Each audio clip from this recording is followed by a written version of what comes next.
Thank you very much. I also want to join my friends in condemning the words of Governor Kahiga as primitive and uncalled for.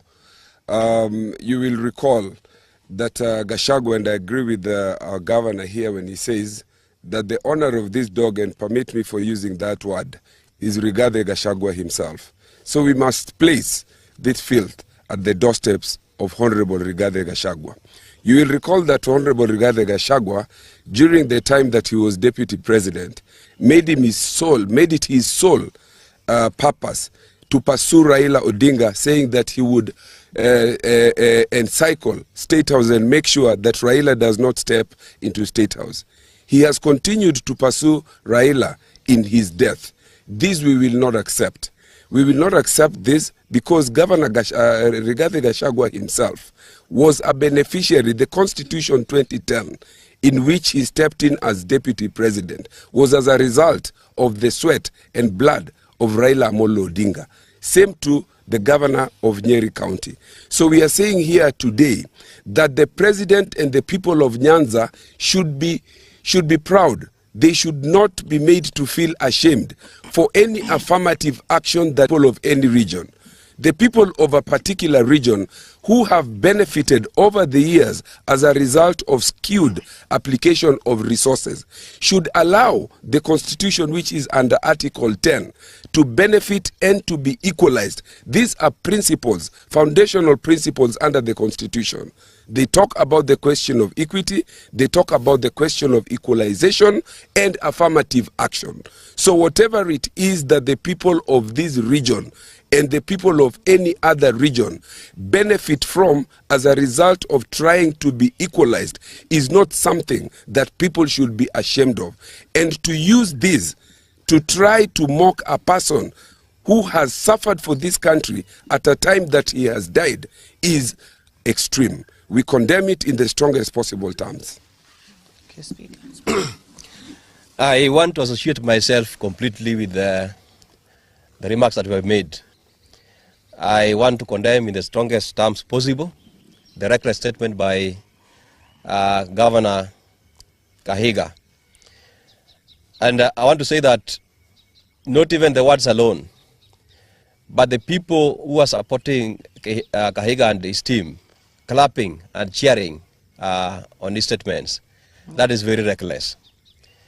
I want to say that I want to associate this one to somebody who talked about a farmer who died, and the baboons and the monkeys were clapping and cheering that finally the person who had been chasing us away from the farm is dead.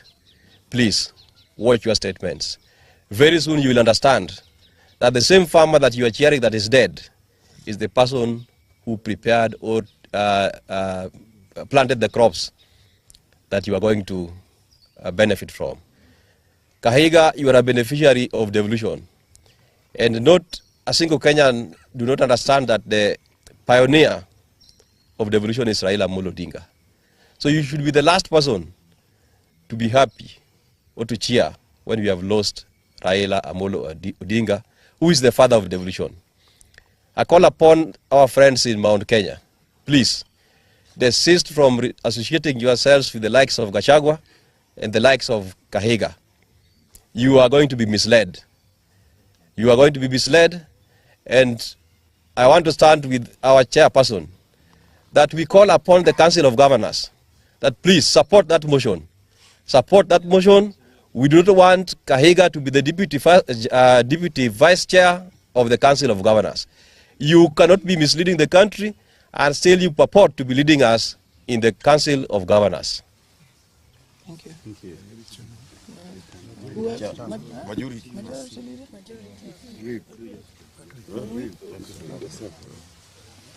Thank you very much, Your Excellency and members of the press. As the chair of ODM as the vice chair of ODM in this region, I want to associate my sentiments with the statements made by my chair, Governor Gladys Wanga, and the colleagues, members of parliament. I want to say that as ODM members in this region, we want to urge our members to stay calm as we approach this issue in a sober mind. We heard yesterday that Gachagua and his team were supposed to pay homage to the home of Raila Muludinga. We urge Gachagua, never, don't step in Bondo. Don't step in Bondo, as your statements are not very friendly to us as ODM. Otherwise, I urge our members to stay calm as we approach this issue in a sober mind. Otherwise, thank you very much.